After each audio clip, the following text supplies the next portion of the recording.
Let me tell you about the Sky People. My earliest memory, in general, not of the Sky People, is eating homemade canned peaches at the age of 2. There I was in my high chair on a beautiful summer's day, sitting on the porch. It must have been the evening, or at least the afternoon, for the sun was low in the west. I pushed a peach out of my bowl to watch it fall. Or perhaps I pushed the entire bowl. I cannot remember. What I do remember is the peaches, sparkling as they fell. A contrail of diamonds rising from a plummeting yellow comet. It was beautiful. That's the entire memory. It would, therefore, be false to claim that I have loved digging as far back as I can remember. I may claim that I have loved peaches, or pushing things, or the general play of light, but I cannot claim that I've loved digging. My love of geology, however, must have started soon after the peach juice began soaking into the wooden deck. Before I had a spade to call my own, I had a stick. It wasn't a special stick. It was any stick, for any stick would do. I would take an afternoon, as reckoned by a very young child. An adult may say closer to 15 minutes. But let us say, I would set aside an entire afternoon for my sport. First, I would stake my claim. I would do this by the virtue of squatting wherever it was I wanted to dig. A bare patch of earth was best. Grass was hard to dig through, and my mum didn't appreciate interpretive landscaping. Go figure. I would take my stick and poke at all the rocks at surface level, levering them out of the earth. This would leave little walls of earth in the ground. I'd take my stick and collapse them, much like a battering ram. Then I would lift them aside and toss them out of the little divots, much like a battering ram wouldn't. Once I had a sizable store of rocks, I'd begin the difficult process of deciding which of my haul to keep and which to leave scattered about the yard. I would appraise worth by virtue of feel and how shiny the stones looked when wet. I recently got rid of a few hundred stones earlier this year, when I decided my poor shelf had enough. I kept a few dozen others. As I grew older, my taste became more discerning.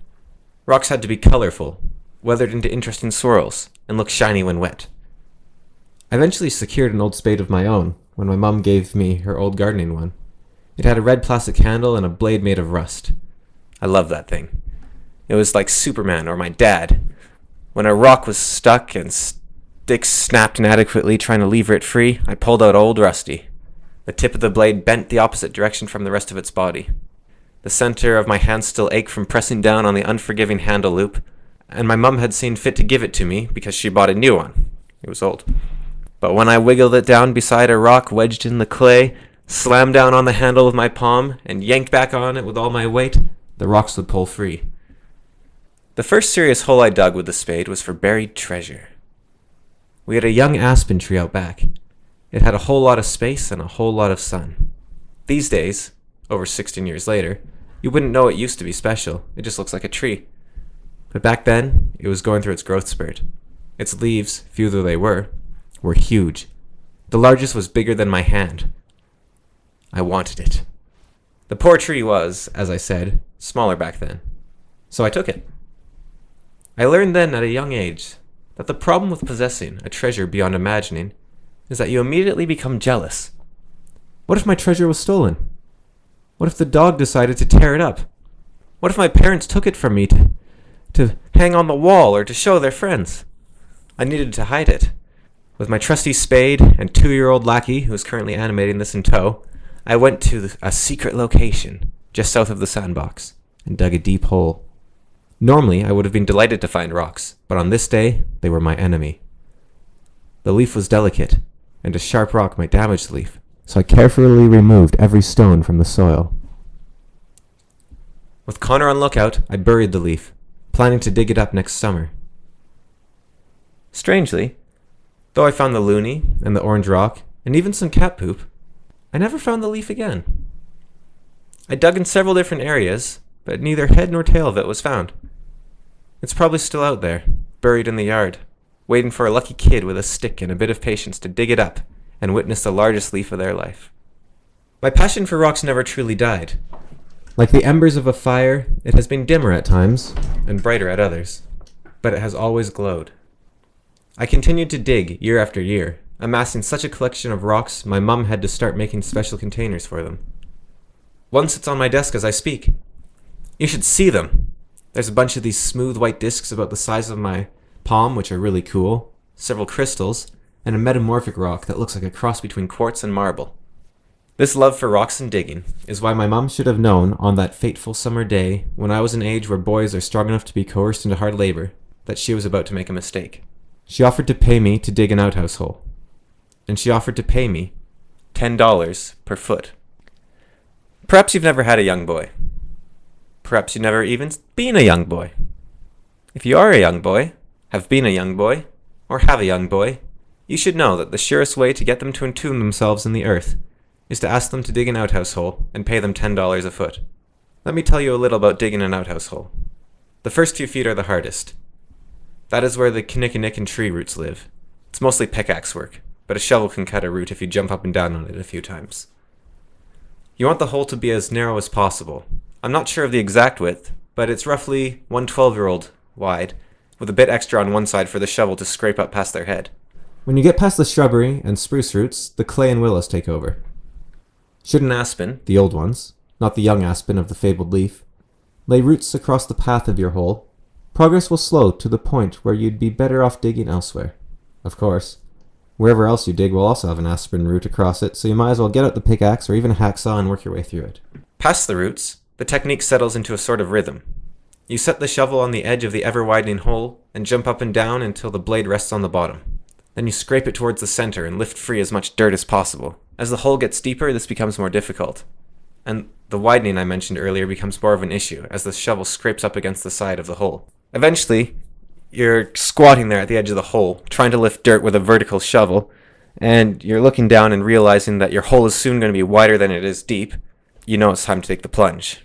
Digging in a 4-foot hole is similar to digging outside it. You scrape down the edges of the hole to be cylindrical instead of conical, then dig out a bit of the center to undo your work. At first, tossing out the dirt is a balancing act. You lift it up past your knees, past your stomach, wobbling past your chin, and then toss it as far away from the hole as possible, and breathe in a satisfying cloud of dust as it lands. As the edges of the hole rise over your shoulders, and then your eyes, and then the top of your head, it becomes a game of trying to deposit the dry clay on the edge of the pit before you instead deposit it on your own head. My hair, far blonder back then, was white by the end of the job. It was at about this depth I learned an interesting bit of zoology. Did you know that mosquitoes don't really like the sunshine and wind? And did you know that they love the smell of freshly turned earth?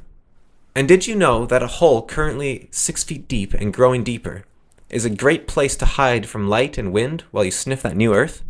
And as a bonus, the hole is nearly completely taken up with a great big pillar of food! I may have dug 3, maybe 4 outhouses in my life. After the first, I took to wearing gloves, scarves, and coats while digging. The heat is nearly unbearable, but it's nothing compared to the swarm of mosquitoes constantly biting at you. I said earlier the edges of the hole rise, and this brings us near the end of my story. Once I got past 6 feet, the hole actually became too deep to climb out of, so I didn't bother to try.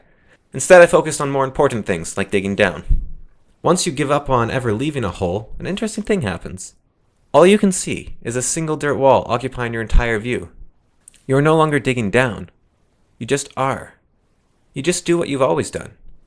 Lifting dirt up, far above you, is just a way of life. While you go about your daily business, the edges of the hole rise. Slowly, inexplicably, it grows darker. Sounds fade except for the rasp of the shovel on dirt.